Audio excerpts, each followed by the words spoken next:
Hey, what up, motherflowers? It's me, it's Steve. I'm back with a new video. Thank you all for watching the video, tuning in back into the channel. If you're new here, hit that subscribe button down below.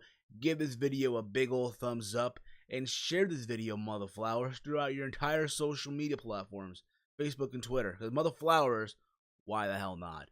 The title below says this will be my recap, overall thoughts, review if you will, of the Impact Wrestling vs. Lucha Underground show that took place at Wrestlecon. They actually streamed the show live on Twitch during the WWE Hall of Fame ceremony, so I was multitasking throughout this. I was watching the ceremony, the Hall of Fame ceremony on the network through my PS4. I was watching the Impact Wrestling vs. Lucha Underground show through my laptop on Twitch.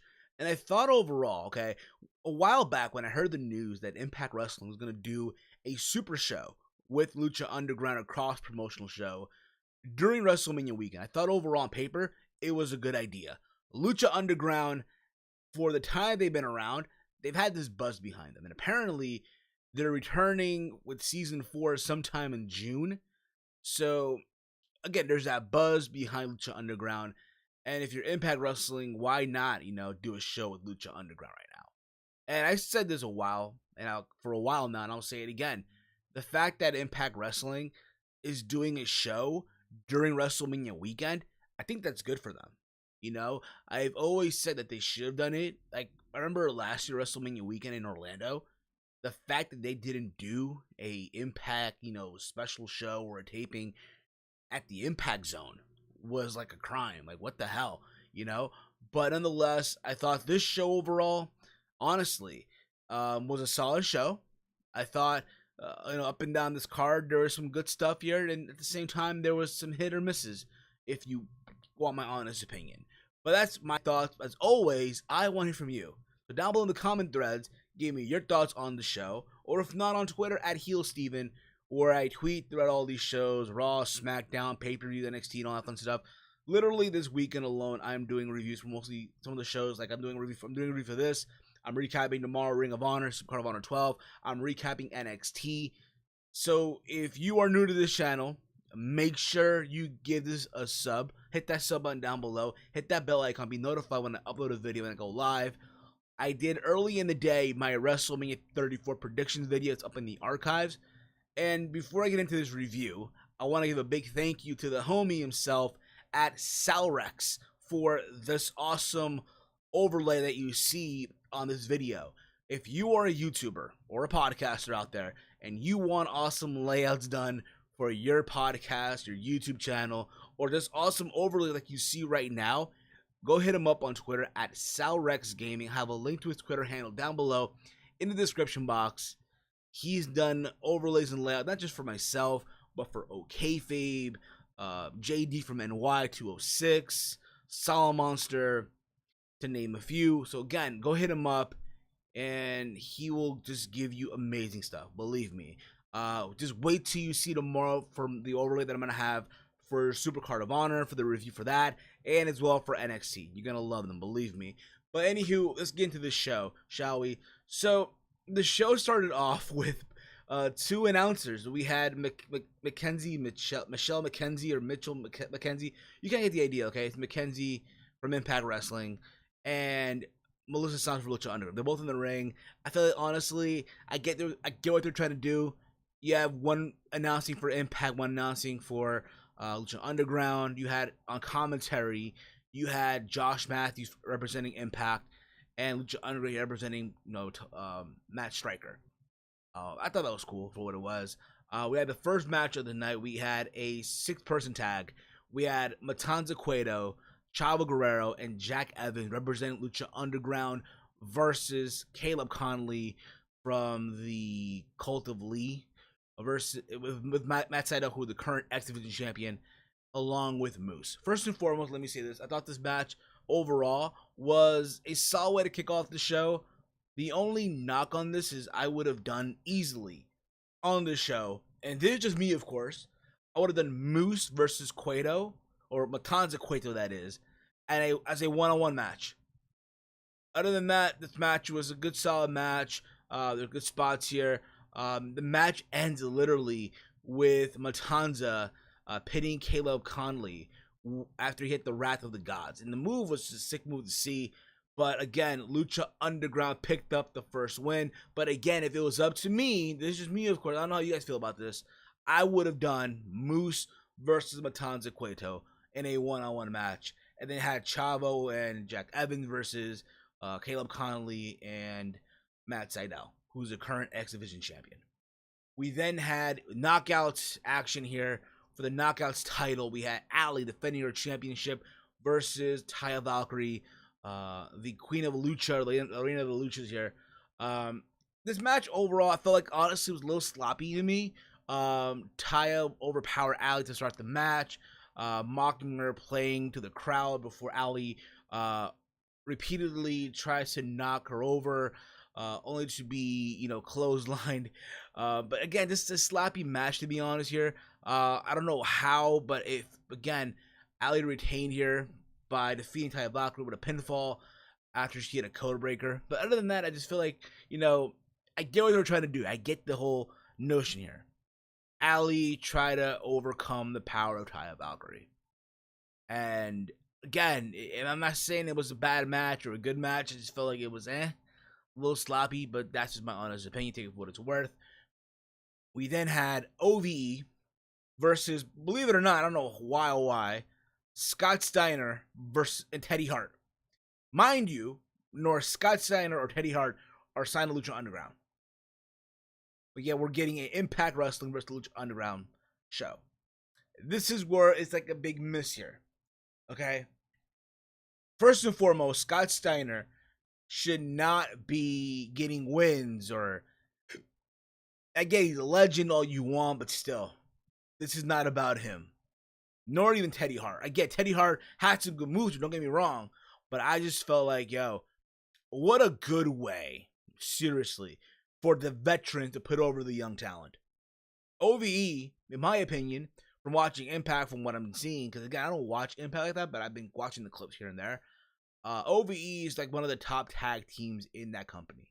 I know LAX are the current tag team champions, but I know OVE are like a good act on Impact Wrestling. And you would think with that, hey, they should get a win here. I thought they should have won. But no, for some reason, let's give a win to the old farts. Let's have Scott Steiner pick up the W here. But again, it just felt very, very ridiculous. But honestly, again, what a good way for the veteran to put over the veteran to put over the young talent. What a great way, seriously. But that's just my honest opinion. We had Andrew Everett, Desmond Xavier, and DJ Z representing Impact Wrestling. The returning DJ Z, by the way, versus King Cuerno, Aerostar, and Drago from Lucha Underground. I thought this match was a fun match. Again, just a crazy spot fest match from all the guys here in this match. The crowd was into it, so it seemed there was a "This is awesome" chant from everyone in the crowd. One thing I'm gonna say too, one thing that I noticed, a big technical issue with the microphones. So when people got on the mic, it just felt like you couldn't hear them. And maybe for next year they can fix that, but we'll see.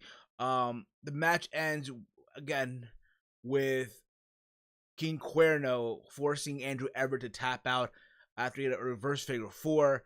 So again, King Cuerno, Aerostar, and Drago got the win here. And again, this is a very, very fun match. Again, the crowd was enjoying it for what it was. We then get Trevor Lee versus what was supposed to be, Famous B, but Famous B said he offered a contract for a one night only type of thing, and that was Marty the Moth. Honestly, thought this match was there for what it was. It didn't go that long anyway, but for what it was, Lee actually capitalized and countered into a roll-up pin for the win over Marty the Moth. And Marty just felt like he was in shock after this, but again, the match didn't go long. But at the end of the day, the match was just there for what it was. We had LAX versus Killshot and the Mac for the Impact Tag Team Championship. I thought this was probably the match of the night.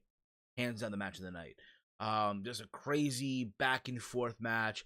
I honestly thought in this match, there was a moment where I thought, holy crap, that Killshot and the Mac were going to get the win. So you thought, right?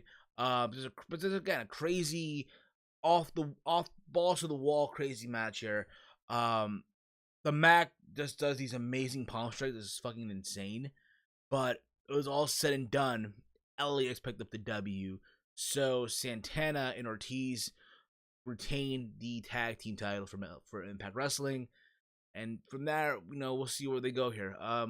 We had Brian Cage versus Eli Drake.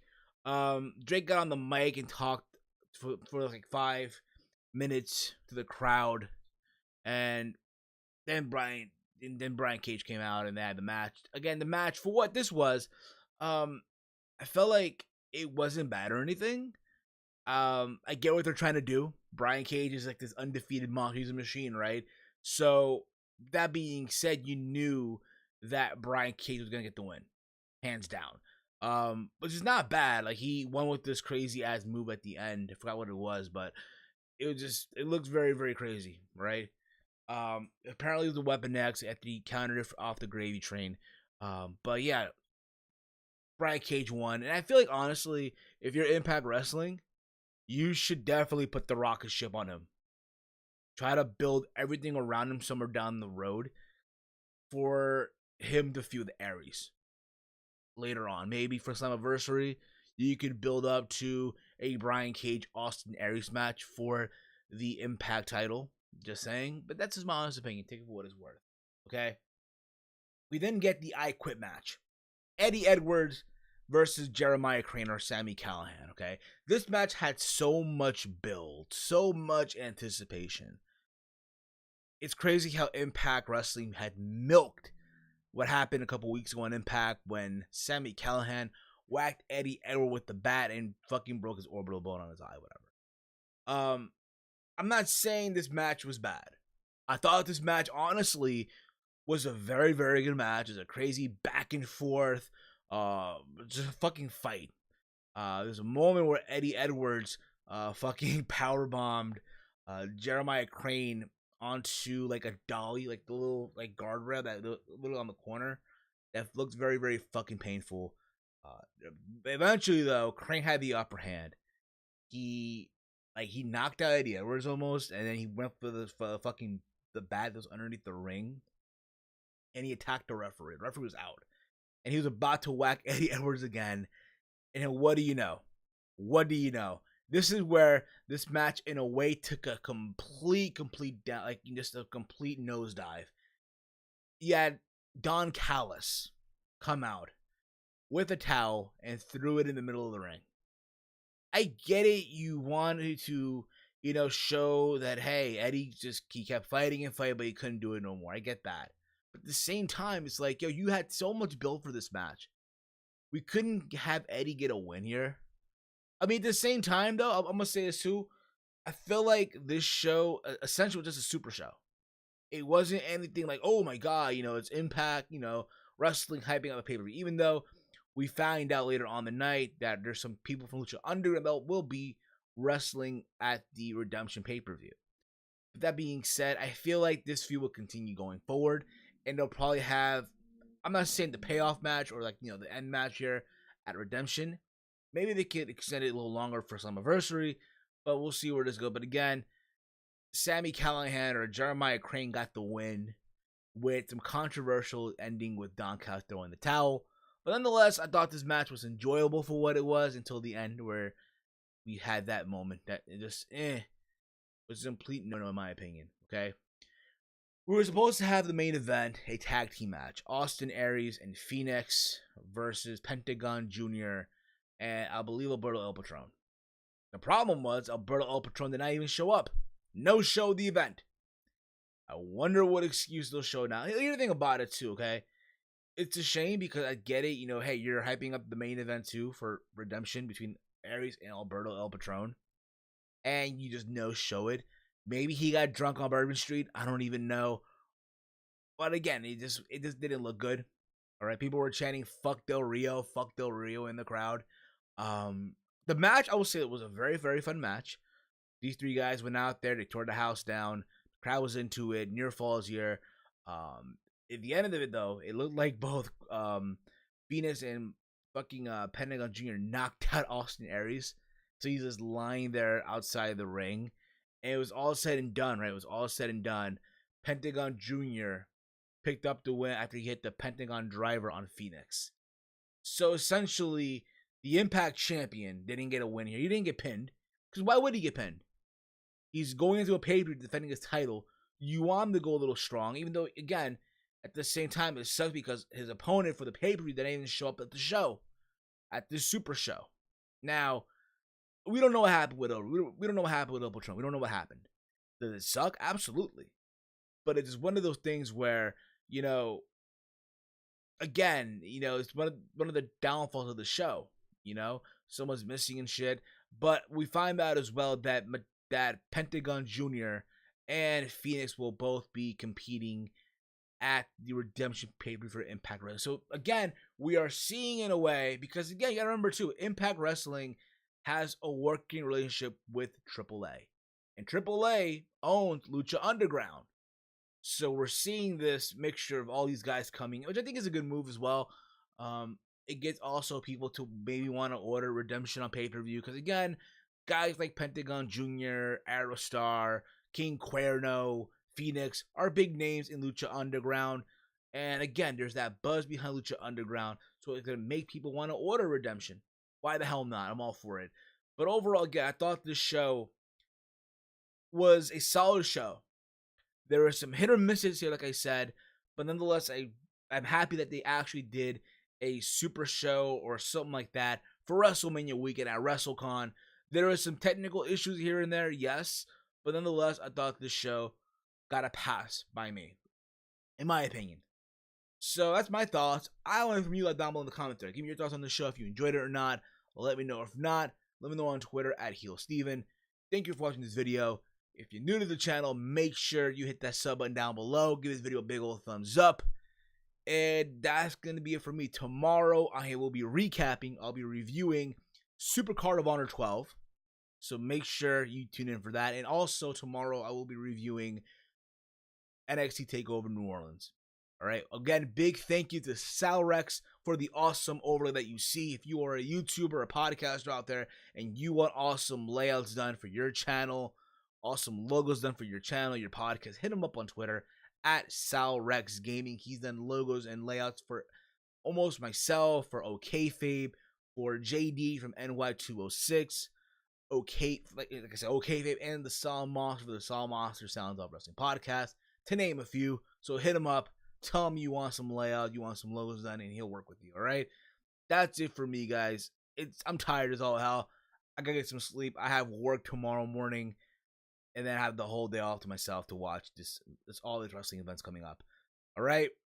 As always, guys, hate, comment, and subscribe. Until next time, it's me, it's Steve, it's wrestling, and whatever. Mother flowers! Yep.